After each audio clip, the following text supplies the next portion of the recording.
দুষ্টকো প্ৰশ্ৰয় দিলে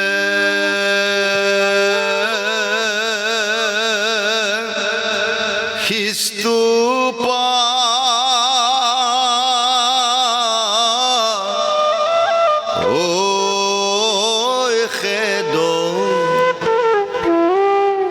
শংকৰতে দেখিব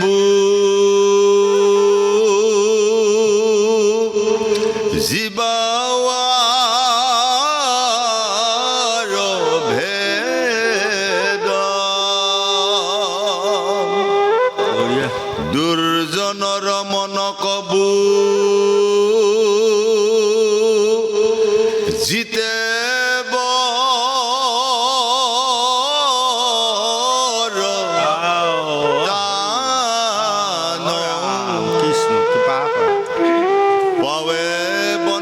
স্কন্ধেশ্বৰে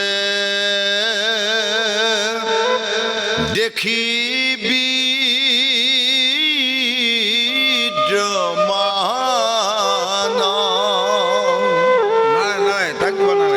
অৰম বিশেষত বিষয়ত সন্ত্ৰপা দুখ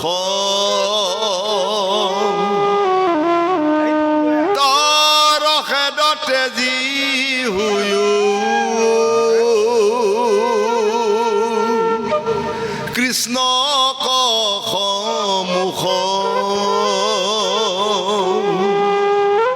ধনজন সম্প্ৰতিক পাৱৈ যথা তথা সততে নপাই বন্ধু মাধৱৰ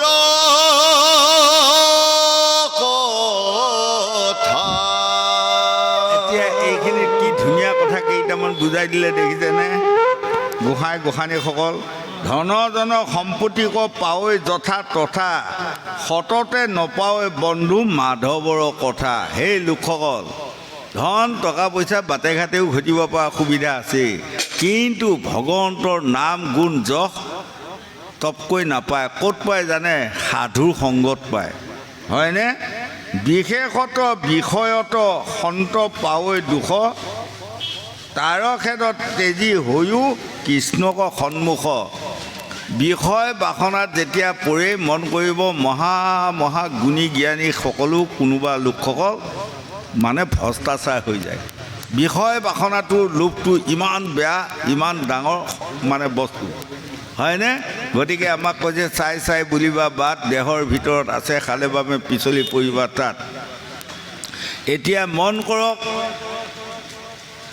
সেইকাৰণে আমাক কৈছে সাৱধান, সকলো বিপদত পৰিবা যাতে ধৰ্ম সংকটৰ বিপদত যাতে ঈশ্বৰ কৃষ্ণই নেপেলায়। সদায় ঈশ্বৰক তুতি প্ৰাৰ্থনা কৰি থাকিবা।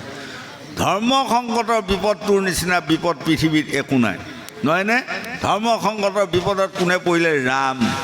ৰামে পিতৃৰ বাক্য পালন কৰি 14 বছৰ বনবাসক যাবলগীয়া হ'ল ধৰ্ম সংকটত পৰি। শিৱথ ৰাজাই ধৰ্ম সংকটত পৰি 12 বছৰ বনবাস খাটিবলগীয়া হ'ল, হয়নে? লক্ষী শনি আহি বোলে তেওঁলোকে এটা বাদানুবাদ লাগিলে কোন ডাঙৰ কোন সৰু। আহি শিৱথ ৰাজাক ৰাতিপুৱাই সুধিলে।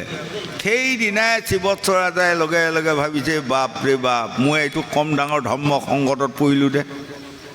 হয়নে? তেওঁলোক বৈকুণ্ঠত থকা লক্ষী শনি তেওঁলোকে বিবাদ লাগি মীমাংসাটো কৰিব আহিছে মোৰ ওচৰত। মই জানিছোঁ মোৰ দিন বেয়া আহিল, হয়। আৰু লগে লগে লক্ষীক ডাঙৰ শনিক সৰু কৰাতে তেওঁ শনিয়ে 12 বছৰ বনবাস দুখ দি কিমান যে যান্ত্ৰণা দিলে তাৰ অন্ত নাই। আৰু ধৰ্ম সংকটত পৰিলে হৰিচন্দ্ৰ ৰজা এনে ধৰ্ম সংকটত পৰি নিজৰ ৰাজ্যখনো বিশ্বামিত্ৰ মুনিক দান কৰিবলগীয়া হ'ল। আৰু দক্ষিণাৰ কাৰণে তেওঁৰ নিজৰ পত্নীক গৈ বামুণৰ ঘৰত বিক্ৰী কৰিবলগীয়া হ'ল। চাওক, আজিলৈ কোনোবাই নিজৰ পত্নীগৰাকীক বিক্ৰী কৰা শুনিছেনে? নকৰে। কিন্তু হৰিচন্দ্ৰ ৰজাই নিজৰ পত্নীক বিক্ৰী কৰিবলগীয়া হ'ল। সদৌ শেষত নিজেও গৈ চান্দালৰ ঘৰত বিক্ৰী হ'বলগীয়া হ'ল। এয়া ধৰ্ম সংকট। আৰু ধৰ্ম সংকটত কোন পৰিলে ৰাজা যুধিষ্ঠিৰ দেখিছেনে সভাস্থলীৰ মাজত ৰাজা যুধিষ্ঠিৰ বহি আছে আৰু চকুৰ আগত দ্ৰৌপদীক চুলিত ধৰি দুষাখনে টানি আজৰি গুদা কৰি আছে শেষত আকৌ দুজনে কৈ বস্ত্ৰ কাঢ়ি ব্যৱস্থা কৰা উলংঘত কৰি দিয়া সকলোৱে দেখক হয় কি তথাপি মাত দিব নোৱাৰে এইটো ডাঙৰ ধৰ্ম সংকট গতিকে আজি আধ্যাৰ শেষত আমাক ক'লে সেই লোকসকল এই ধৰ্ম সংকটটো আঁতৰাব পৰা ক্ষমতা কাৰ আছে জানে এক ভগৱন্তৰ গতিকে আপোনাসকলে যদি খাওঁতে খুওঁতে যদি প্ৰভু ভগৱন্তক ধ্যান ধাৰণাটো কৰি থাকে সতত যদি থাকে জ্ঞানত যদি থাকে কাৰোবাক যদি কেতিয়াবা অকণমান উপায় কৰে উপকাৰ কৰিব পাৰে হয় কোনোবা এদিন যদি নিৰাশ্ৰয়ক আশ্ৰয় দিব পাৰে তেনেহ'লে এইবোৰ বিপদৰ পৰা ৰক্ষা কৰা সকলক বা এইবোৰ ভাৱনাত বসবাস কৰি থকা সকলৰ ওচৰলৈ ধৰ্ম সংকট কেতিয়াও নাযায় হয়নে আকৌ শিবিৰ ৰজা মন কৰিছে কম ধৰ্ম সংকটত পৰিল শৰীৰৰ মাংস কাটি দান দিবলগীয়া হ'ল পৃথিৱীতো আছিলন্ত শিবিমতী মানুহ শৰীৰৰ মাংস কাটি সবে দিলা দান বা এইটো কম ডাঙৰ সংকট নেকি গতিকে আমাক আধ্যাৰ শেষত ক'লে সেই লোকসকল কৰিও হৰিৰ চৰণে ৰতি কলিত হৰিৰ নামেষে গতি হৰিও হৰি ৰাম মোৰে মই মজিলোঁ সংসাৰৰ ঘূৰে সংসাৰ ঘূৰ মানে কি ধন ধান পুত্ৰ ভাৰ্যা হাই হাই নহয়নে দিল্লীক যাওক তাতে মনত পৰিব ল'ৰা ছোৱালীকেইটা এবাৰ কি খাইছে মাক এবাৰ কি খাইছে আয়ু এইডাল কম ডাঙৰ বিষয় নহয় হয় এই বিষয় বাসনাৰ পৰা আপুনি নিষ্ঠা পাবলগীয়া হ'লে আদি দৈবিক আদি ভৌতিক আধ্যাত্মিক তিনিটা তাপৰ পৰা নিষ্ঠা পাবলগীয়া হ'লে এক হৰিত শৰণ লোৱাৰ বাহিৰে আমাৰ অন্য উপায় নাই বুলি আজি ভাগৱতে আমাক দেখুৱাই আছে গোবিন্দ কৃষ্ণ হেন জানি আকৌ নকৰিবাকে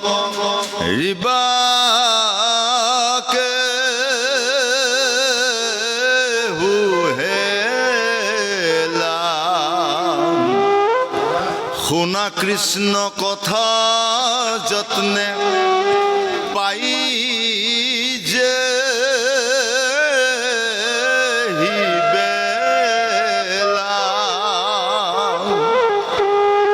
কহে মহা মহা ভাগৱত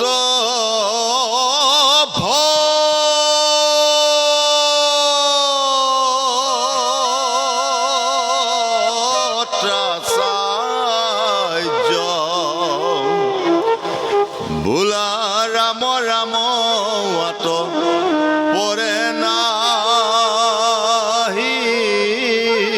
কাৰ্য কৃষ্ণ হৰি ৰাম ৰাম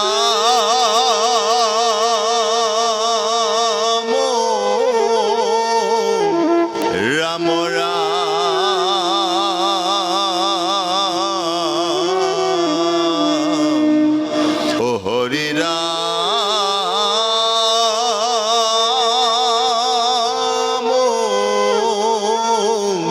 ৰাম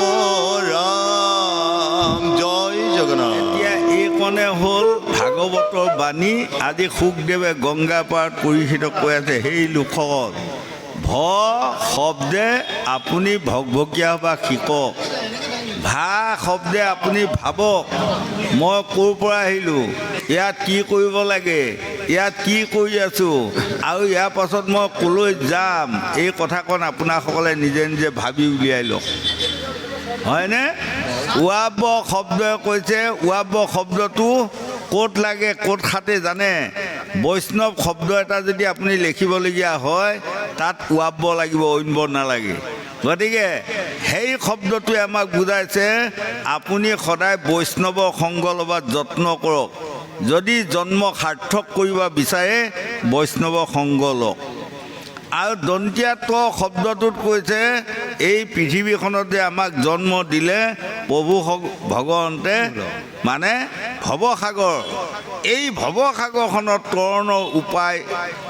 যদি আপুনি বিচাৰে বৈষ্ণৱ ভকতৰ সংগ ল'লে ত শব্দে আপুনি তৰণৰ উপায় পাব নহয়নে আমি আগতে সৰু আমাৰ তাত মানুহ এজনে লাও এটি টকাই এটি লৈ পেলাই মানে গান গাই ফুৰি আৰু এনেকৈ ঘুটুং ঘুটুংকৈ মাৰে দেই সি গায় আৰে ভাই মাটিৰ দেহা ভৱ নদী নৌকা বেহা নৌকা যায় ঘূৰি ঘূৰি গুৰিত বৈঠা নাই আমি আৰু গোটেই সোপা আগুৰি আগুৰি চাই খুব হাঁহোঁ আৰু অৰ্থ নাপাওঁ কিন্তু এতিয়া দেখিছোঁ এইটো বৃহৎ ডাঙৰ ভয়াৱহ অৰ্থ আছে আৰে ভাই মাটিৰ দেহা ভৱ নদী নৌকা বেহা নৌকা যায় ঘূৰি ঘূৰি গুৰিত বৈঠা নাই আমাৰ এই ভৱসাগৰখনে এইটো হ'ল দেহা এইখন হ'ল নাও এই নাওখনৰ বৈঠা নাই কিন্তু কেনি যাব ক'ত যাব অন্ত নাই আৰু দেহটো মাটি পৰহি দিনালৈ চতুৰ্থ দিনালৈ মোক জুই লগাই দিয়াৰ লগে লগে 5টা ভূতৰ তৈয়াৰ কৰা দেহটো আকাশৰ ভাগটো আকাশে লৈ যাব বায়ু ভাগটো বায়ুৱে লৈ যাব জলৰ ভাগটো জলে লৈ যাব অগ্নিৰ ভাগটো অগ্নিয়ে লৈ যাব পৃথিৱীৰ ভাগটো পৃথিৱীয়ে লৈ যাব 5টা ভাগে 5টা বস্তু আছে ভূত এইকেইটা লৈ যাব খন্তেক পাছৰ পৰা আৰু জীৱনত আপোনালোকে মোক দেখা নাপায় এইটো কম ডাঙৰ কথা নহয় নহয়নে এইটো মাটিৰ দেহা মাটিতেই মিল হ'ব এদিন ৰেহাই নাই সেইকাৰণে আমাক কৈছে সেই লোকসকল এয়া হ'ল প্ৰভু ভগৱন্তৰ মায়া হয়নে এই মায়াটো আমি আঁতৰি নাপাওঁ এতিয়া আমি ৰাস চাইছোঁ আহি নহয় বাহ কি ধুনীয়া ৰাস কৰিছে দেই কৃষ্ণই গোপীসকলে লীলা কৰিছে দেই এডাল আমাৰ মায়াহে দেখুৱাইছে হয়নে গোপাল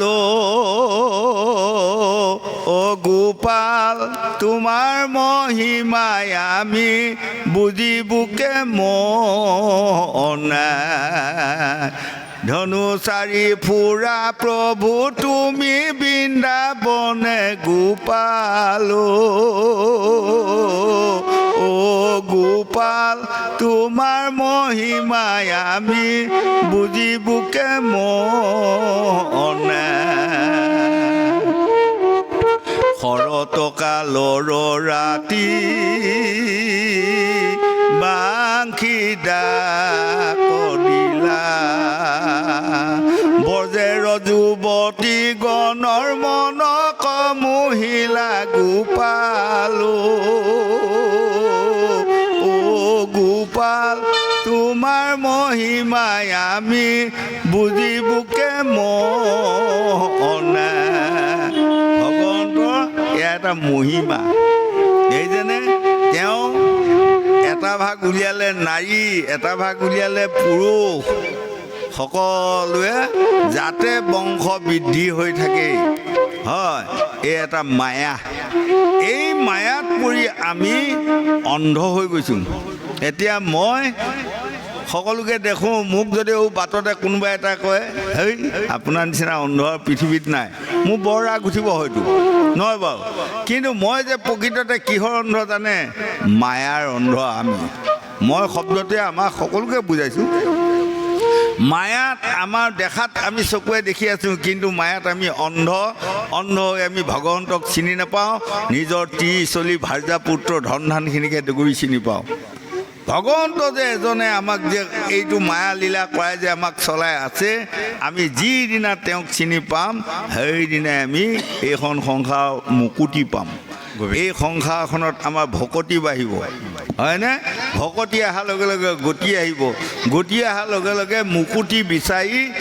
সান্দহ ভীমকল লৈ ঘূৰি ফুৰিবলগীয়া নাই পাঁচপদ মুকুতি সাজুৰ্য সামীপ্য শালুক্য সাৰূপ্য আৱৰ এই 5 পদ মুকুটিৰ ভিতৰত কোনোবা এপদ মুকুটি আমাক দিবই আমি বিচাৰি ফুৰিবলগীয়া নাই হয়নে মই যদি পৰীক্ষা ভালভাৱে দি ভাল নাম্বাৰ লৈ থৈছোঁ এই দিয়াসকলে চোৱাসকলে চাই উচিত নাম্বাৰ দিবই পাছ কৰিমেই আৰু যদি মই যধাই মধাই পৰীক্ষা দি থৈ আহিছোঁ তেতিয়া সেইসকলে চাই পেলাই নাম্বাৰ দিব পাৰিব নেকি নাম্বাৰ দিব নোৱাৰে গতিকে সেই লোকসকল ভাগ্যক ঘিয়াই আপোনাসকলে নাথাকিব ভাগ্যৰ আন এটা নাম কৰ্ম আমি কৰ্ম কৰিব শিকিব লাগিব আজি বহুত কেইবছৰ আগৰ কথা কৈছোঁ এটা ৰাস্তা গড়তে মানে এনেকৈ বাটটো সোমাই যায় সেই ঘৰৰ ছোৱালীজনীয়ে মানে মেট্ৰিকত ভাল পাছ কৰিলে কোৱাতে তাৰমানে সিহঁতে পাছদিনাখনৰ পৰা মানুহ দুনুহ মাতি ৰসগোল্লা মিঠাই চাহ চেনি খুৱাই আছে আৰু তাক সীমা ইপনৰ ঘৰ মানে ল'ৰাটোৱে মেট্ৰিক দিছিলে তাৰপাছত মানে সিপনৰ পৰা খাই বৈ অহা লোকসকলে আইসকলে সুধিছে এই দেহি তোৰ ল'ৰাটোৱে মেট্ৰিক দিছিলে বোলে কি হ'ল তেতিয়া মানুহজনীয়ে কান্দিছে আমাৰ দেহি ভাগ্যই বেয়া ল'ৰাটো ফেইল কৰিলে দেহি ভাগ্যই বেয়া কান্দিছে দুগৰীয়া বেছি ভাগ্য বেয়া ল'ৰাটোৱে ফেইল কৰিলে হয় ভাগ্য নহয় কৰ্ম বেয়া তোমাৰ ল'ৰাটোক ভালদৰে পঢ়োৱা নাই হয়নে তাৰ ছোৱালীজনী সিহঁতৰ ছোৱালীজনী ভালদৰে পঢ়িলে গতিকে নাম কৰা পাছ কৰিলে গতিকে ভাগ্যৰ এটা নাম কৰ্ম গতিকে ল'ৰা ছোৱালী যুৱক যুৱতী প্ৰজন্মসকল আপোনালোকে পঢ়া শুনাৰ সময়ত হেলা নকৰিব পঢ়িব কিন্তু আমিও আছিলোঁ যেনিবা দেই মোৰো স্বভাৱ এটা বেয়া আছিলে সেই সময়ত কি জানে মই দেওবাৰটো আঙুলি মূৰত হিচাপ কৰিয়ে থাকোঁ দেওবাৰ কেতিয়া পঢ়ি এটা আৰু এটা যেতিয়া মাজে পেটে যে কেতিয়াবা যে মাষ্টৰে আমাক স্কুল ছুটি দেই আমুক দিনা স্কুল বন্ধ দেই বুলি কয় যে LP স্কুলৰ কথা কৈছোঁ ইমান আনন্দ পাওঁ নহয় হাত মেলি স্বৰ্গ পোৱা কম পাওঁ স্কুল বন্ধ বুলি ক'লে হয় সেইখিনি সময় এলেহুৱা স্বভাৱ এটা আহে এতিয়া মই আমাৰ কোনোৱে আহি মোক নাতিপুতিসকলৰ কথা ক'লে কম বয়স কিমান হ'ল কৈছে 13 বছৰ এইটো এলেহুৱা স্বভাৱটোৱে ধৰি 12 বছৰৰ পৰা 22 বছৰ বয়সলৈ এইটো এলেহুৱা স্বভাৱ এই এলেহুৱা স্বভাৱটোত আমি মাক বাপেকে অকণমান তদাৰক কৰিব লাগিব আৰু ল'ৰা ছোৱালীসকলেও দুদিন শাস্ত্ৰ ভাগৱত শুনি এই কথাকণ বুজিব লাগিব যেতিয়া পঢ়া এলাহ আহিছে তেতিয়া জানিব লাগিব এইটো এলেহুৱা স্বভাৱ এইটোৱে আমাক দুখত পেলাব যেতিয়া স্কুলত যাব এলাহ লাগিব কোনোবা এদিন নিজেই গম ল'ব লাগিব ভাগৱতত কোৱা শুনিছোঁ এইটো বোলে এলেহুৱা স্বভাৱ আহিলে মানুহৰ দুখ হয় স্কুল ক্ষতি কৰিব নোৱাৰোঁ নহয়নে বাৰু গতিকে এতিয়া মন কৰক আমি সৰুতে আই যদি ক'ৰবাত যাব ওলায় কেইদিন থাকিব দুদিন নেৰা নেপেৰাকৈ ধৰি মাছ যাব লাগিব সেই তাত যোৱা মানে দুদিন স্কুলত যাব নাপাম ভাল হয়নে কিন্তু এতিয়া বুজিছোঁ স্কুলত নোযোৱা মানে লছ কাৰ মোৰে নিজৰ কাৰণে নহয় বাৰু ঠিক তদুপ আমাৰ সেইখিনি সময়ত সেই জ্ঞানটো নাহে গতিকে সেই সময়ত যদি ল'ৰা ছোৱালীক যদি অকণমান শাস্ত্ৰ ভাগৱত শুনোৱাই যদি দুটা কথা মগজত সোমোৱাই দেই তেতিয়া আপোনাৰ ল'ৰা ছোৱালী নিশ্চয় চিধা হ'ব বা পিতৃ মাতৃয়ে তাগাদা কৰাটো কোৱা আশী এটা পাব পিতৃ মাতৃয়ে সেইদিনা ভাগৱতত গৈছিল নহয় শুনি আহিছ নহয় ভাগৱতত কি কৈছে দেই যা পঢ়া শুনাত এলাহ কৰিব নাপায় পঢ়া শুনাত এলাহ কৰিলোঁ বোলে মানুহ দুখত পৰি তেওঁলোকে সকীয়াই দিব ভাল হ'ব গতিকে আজি আইধাৰ শেষত এইকণ কথা শুকদেৱে পৰীক্ষিত কৈছে ৰজা মানে সকলো কথা চিন্তা ঘূৰাই পকাই নেই যদি গোবিন্দ ওলাই গ'ল অংকটো এক ভগৱন্ত ওলাই গ'ল গতিকে ভগৱন্তৰ ওচৰত যদি মনুষ্যসকলে প্ৰাৰ্থনা কৰি অনায়াসে মনুষ্যসকল তৰিব পাৰে এই কথাখিনিকে আজি গংগা পাৰত পৰীক্ষিত বুজোৱা মানে আমাকহে বুজাই আছে গোবিন্দ ভিগু পৰীক্ষা ৰাম কহে শুক মুনি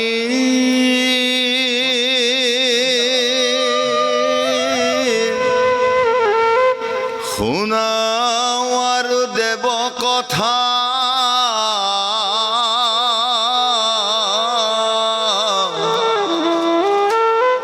পৰীক্ষিত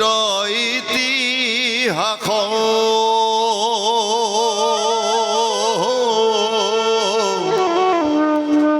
ভজনায় দেৱ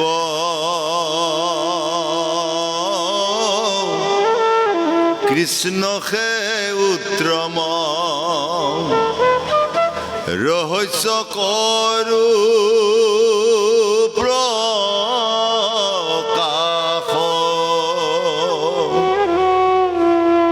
সৰস্বতী তীৰে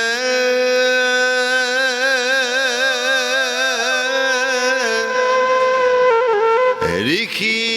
নিৰন্তৰে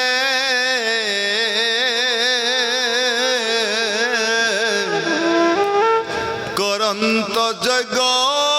সকল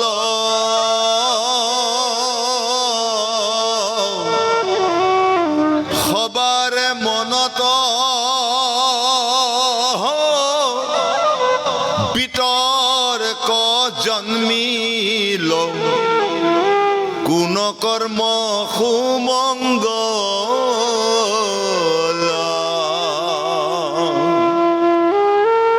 অৰাম হৰি হৰি ব্ৰহ্মা তিনিৰো মধ্যত কোন জন মহাখন্দ্ৰ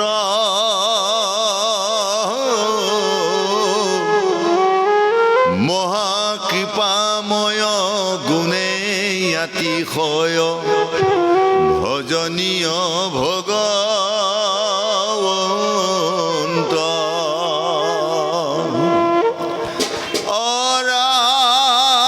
অৰাম এহিয়া লুচিয়া ভিগু কৱানিয়া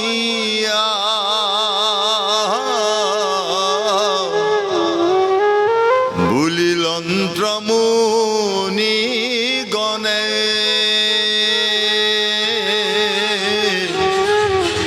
ব্ৰহ্মাৰ নন্দন মহাবিচক্ষণ অচলিও তুমি আপোনে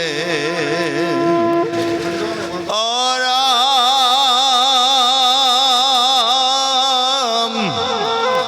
তিনি কো জিজ্ঞাসী কহিও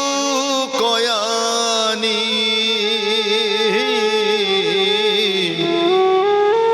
কোন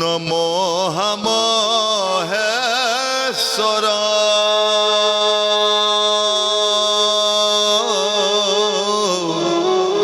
সবাৰ বচনে চলিল তেখনে অভিগু মহামুনি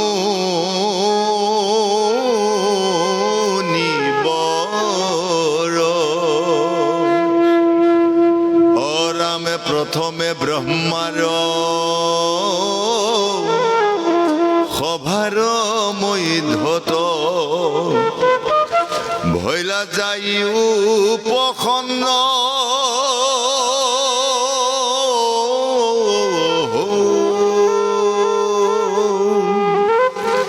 মহাযোগাসনে বসি আছা ব্ৰহ্মা সেবৈষী ধমুনি গণ অৰাম নকৰি প্ৰণতি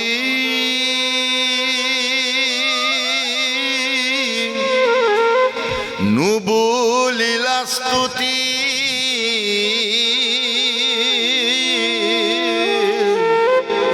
সত্য পৰীক্ষিতে মনে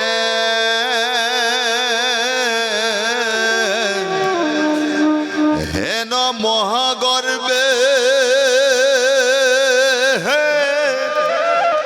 ভিগু আছে ৰহি চাহি আছা সৰ্বজনে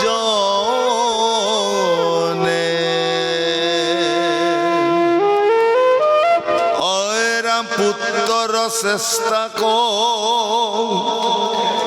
দেখিয়া ব্ৰহ্মাৰ ক্ৰোধ ভৈল আখৰিষ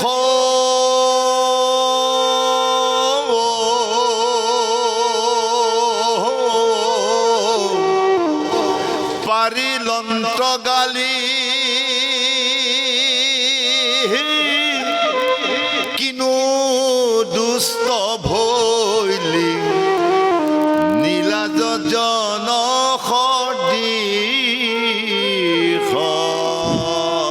এতিয়া আজি দশম স্কন্ধ এইকণ কথা গংগা পাৰত পৰীক্ষিত ৰজাই শুকদেৱক প্ৰশ্ন কৰিছে, হে গুৰুদেৱ এইকণ কথা আপুনি বুজাই দিয়কচোন। পৰম প্ৰভু ভগৱন্ত অনন্ত কোটি ব্ৰহ্মাণ্ডৰ যিজন অধিকাৰী ভগৱন্ত সাধাৰণ এজন ভিগুমুনিয়ে যায় তেওঁক বুকত গোৰ মাৰি দিলেগৈ এইটো ধেমালি কথা নহয় নহয় এইটো কেনেকৈ হ'ল আৰু এই ভগৱন্তক গোৰ মৰাৰ পাছতো ভগৱন্তে তেওঁক একো নকৰিলে কাৰণটো কি মোক অকণমান বুজাই দিয়ক বুলি কোৱাতে আজি গংগাৰ পাৰত শুকদেৱে কৈছে ধন্য ধন্য ৰাজা পৰীক্ষিত মই কওঁ শুনা সেইকাৰণে মই যে আপোনাক কৈ আছোঁ ধৈৰ্য শৌৰ্য ক্ষমা দয়া তেওঁ নিজে ভগৱন্তে ভিগুমুনি এটা গোৰ খায়ো তেওঁ জাতুকৈ ৰাগ নুঠিলে খং নুঠিলে দম্ভ নাহিলে অহংকাৰ নাহিলে হয় কিমান ধৈৰ্য কিমান সহ্য কৰি ভগৱন্তে আমাক দেখুৱালে কিন্তু আমাৰ লোকসকলে সেইকণ কথা অকণমান ব্যৱস্থা কৰি চাব লাগে আমাৰ এতিয়া মন কৰকচোন নেদেখাতৈও যদি কাৰোবাৰ গাত কাৰোবাৰ ভৰি এখন লাগে এই দপদপাই উঠে হয় দপদপাই উঠে এতিয়া আমাৰ হাইস্কুলৰ ছাৰ আমাৰ এম্বাৰ হাইস্কুলৰ হয় আমাৰ সংস্কৃত ছাৰ আছিল সংস্কৃত ছাৰে আমাক বৰ ভাল পায় তেওঁ পাঠশালাত ঘৰ মানে যেতিয়া বিহু সময়ত যাবগৈ ইয়াত বৰ্ডিঙত থাকে তেতিয়া আমাৰ বৰ্ডিং বুলিয়ে হোষ্টেল নোবোলে বাৰু তেতিয়া যোৱা আগদিনাই ক'ব এই ভোলা তই দুই এটা লগ ল'বি লৈ পেলাই ষ্টেচনত মোক গাড়ীত উঠাই দিবি তালি টোপোলাবিলাক আমাৰ ষ্টেচনত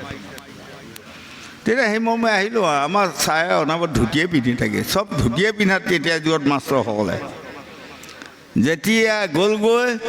যোৱাৰ পাছত এনেকুৱা গাড়ী ডবাটোত এনেকুৱা এজন ওচৰতে বহিল এইপিনে এজন মানে লগতে বঙালী মানুহ বহিল বহি মানে পেপাৰ এখন চাই গৈ যায় ইখন ভৰিৰ ওপৰত সিখন ভৰি উলিয়াই দি পেলাই মানে পেপাৰ চাই মানে ভৰিখন যেতিয়া কপাই দিওঁতে আমাৰ ছাৰক মানে ভৰিত লাগে বা গাটোত লাগেগৈ লগাৰ লগে লগে আকৌ ভৰিখন আঁতৰাই দি পেলাই মানে মানুহজনে কয় মাফ কৰবেন বুলি কয় এনেকৈ যাওঁতে তিনিবাৰ হ'ল সেইবাৰ ভোলা এই বাপ্পা হৰে মোৰ বৰ খং উঠি গ'লাকে পাঠশালা সেইবাৰ ধুতিখন কচাই লৈ আহি ভালকৈ গুৰি এটা দিছোঁ দি পেলাই কৈছোঁ আমাকো মাফ কৰবেন বুলি কৈছোঁ হয়নে এয়া হোৱা ঘটনা হয়নে আজি ভিগুমুনি নমিষা অৰণ্যত ৬০,০০০ মুনিৰ মাজত বাদানুবাদ লাগিছে সকলোৱে কোনোবাই কৈছে ভগৱানে শ্ৰেষ্ঠ তেওঁৰ ওপৰত আৰু শ্ৰেষ্ঠ কোনো নাই অৰ্থাৎ বিষ্ণু কোনোবাই কৈছে শিৱৰ নিচিনা শ্ৰেষ্ঠ আৰু কোনো নাই কোনোবাই কৈ আছে ব্ৰহ্মাই যাক আমাক সৰ্জন কৰি আছে তেওঁতকৈ শ্ৰেষ্ঠ আৰু কোন আছে এই ঘূৰ বাদানুবাদ লাগি তেতিয়া ভিগুমুনিয়ে ক'লে ৰবা তোমালোকে ইমান বাদানুবাদ নালাগিবা তোমালোকে থাকা মই যাওঁ মই এটা প্ৰমাণ কৰি আহি তোমালোকক ক'ম এই বুলি আজি ভিগুমুনি গ'ল ভিগুমুনি গৈ যেতিয়া ব্ৰহ্মাৰ সভাত সত্যলোকত সকলো বহি আছে ব্ৰহ্মাকে দেখুৱাই মানে বিয়াত চুটত একোটা মানুহ মুড আছে নহয় মুডটো বৰ গেভেটি মুড বা বাহাদুৰিয়ালা মুড সেই মুডত যায় মানে লাহেকৈ ব্ৰহ্মাৰ ওচৰত বহি ঠেং পাক খুৱাই দি মানে ভৰি জকাত লাগি আছে হয় তেতিয়া ব্ৰহ্মাই দেখিলে বা ই মোৰ পুত্ৰ এটা খাই সন্মান নাই এটা নমস্কাৰ নাই কি ধৰণে আহি মোৰ লগত সমানে বহিছে আহি সভাৰ মাজত দেখিছানি বাৰু নাই ইয়াক মাৰি পেলোৱাই ভাল হ'ব এই বুলি কুমদপি গদাডাল লৈ যেতিয়া ব্ৰহ্মা আহিল তেতিয়া লৰ ধনচি দি গ'ল লৰ মাৰি গুচি গ'লগৈ হয়নে এই কথাখন পাইছি এইখিনিতে আজি শুকদেৱে পৰীক্ষিতক কৈছে ৰজা তুমি চোৱা মই এইকণ কথা তোমাক বঢ়িয়াকৈ বুজাই দিম ব্ৰহ্মাই কৈছে নীল অজ্ঞানী সদৃশ তুমি তাৰমানে তুমি পুত্ৰ হৈ যেতিয়া বাপেকৰ লগত সমানে বহিলা এটা নমস্কাৰো নিদিলা এআখৰ তুমি মাত নিদিলা তেনেহ'লে সেইটো ল'ৰা অহংকাৰী গতিকে তোমাক মাৰি পেলোৱাই ভাল হ'ব ব্ৰহ্মাৰ পুত্ৰ ভিগুমুনি হয় গতিকে আমাক এইটোত বুজালে আমাৰ উঠি অহা যুৱক যুৱতী প্ৰজন্মসকল পিতা স্বৰ্গ পিতা ধৰ্ম পিতাহি প্ৰণং তপ জননী জন্মভূমি স্বৰ্গাদুপি গৰিয়সী পিতৃ মাতৃ সন্মান সদায় ওপৰত ৰাখিবা হয় আৰু আমাৰ বোৱাৰী গোসাঁনীসকলে নিজৰ শহুৰ শাহুৰক বেয়া কৰক সন্মানটো সদায় ৰক্ষা কৰিবা কিয় জানে আৰু যেতিয়া খুব বয়বৃদ্ধ হয় এনেও দুআষৰ কথা কোৱা অভ্যাস হৈ যায় আকৌ এটা কথা মন কৰিব কিবা লছ দেখিলে শাহুৱেকে বোৱাৰীয়েকহঁতক কয় কিন্তু কাৰ কাৰণে কয় জানে আপোনালোকৰ কাৰণেহে কয় বোৱাৰীকেইজনীয়ে যদি ভৱিষ্যতে দুখত পৰিবগৈ এয়া ল'ৰা ছোৱালী নাতিকেইটাই দুখ পাবগৈ হয়নে নাতিৰ মৰমত পুত্ৰ বোৱাৰী মৰমত কয় তাকে সহ্য কৰিব নোৱাৰি কিছুমানে আজিকালি পিতৃ মাতৃক লৈ যায় যে বৃদ্ধাশ্ৰমত থোৱা হৈছে এইটো বৰ অত্যন্ত দুখনীয় কথা গতিকে যিগৰাকী সৎ বোৱাৰী তাক যদি শহুৱেকে বিনা কথাত দুআষৰ গালি দিয়ে বিনা কথাত শাহুৱেকে দুআষৰ গালি দিয়ে তাকো মূৰ পাতি ল'ব লৈ পেলাই কি ক'ব জানে আমাৰ মায়ে দেউতাই নুবুজে আৰু কৈছে আৰু খন্তেক পাছতে সিহঁতে আই বুলি পৰি নমৰিব মোৰ বোৱাৰীজনী হওক আপোনালোকৰ বোৱাৰী হওক মন কৰকচোন আমি যে কেনেকৈ লৈ আহিছোঁগৈ এতিয়া সকলোৱে নহয় বাৰু তাৰ ঘৰত যায় তামোল পাণ বতাহ দি বাপৰে সেৱা সৎকাৰ কৰিবলৈ বোৱাৰী এজনী আনিছোঁ নহয়নে আমাৰ কি বুলি আনিছোঁ আমাৰ মাতৃস্বৰূপা হিচাপে লৈ আহিছোঁ গতিকে এইসকলক বাৰু দুখত পৰিবা দেই নে পিতৃ মাতৃয়ে নিদেই এইকণ কথাকে আমাৰ কিছু কিছু বোৱাৰীসকলে অকণমান অবুজন হয় কিছু কিছু ল'ৰাসকলে অবুজন হয় গতিকে সেইসকল ল'ৰা বোৱাৰীয়ে যদি এদিন ভাগৱত শুনে এইবোৰ কথা অকণমান বুজি লোৱাটো পৰম কৰ্তব্য আৰু এই বৃদ্ধ বয়সত পিতৃ মাতৃক যিসকলে অৱহেলা নকৰে সেইসকল বোৱাৰী জীয়াৰী পুত্ৰসকলে বুকু ভিন্দাই ক'ব পাৰিব এইখন পৃথিৱীত মই শান্তিৰে জীৱন যাপন কৰিব পাৰিম এইকণ কথা আজি গংগা পাৰত শুকদেৱে পৰীক্ষিতক বুজোৱা মানে আমাকে বুজাই আছে গোবিন্দ কৃষ্ণ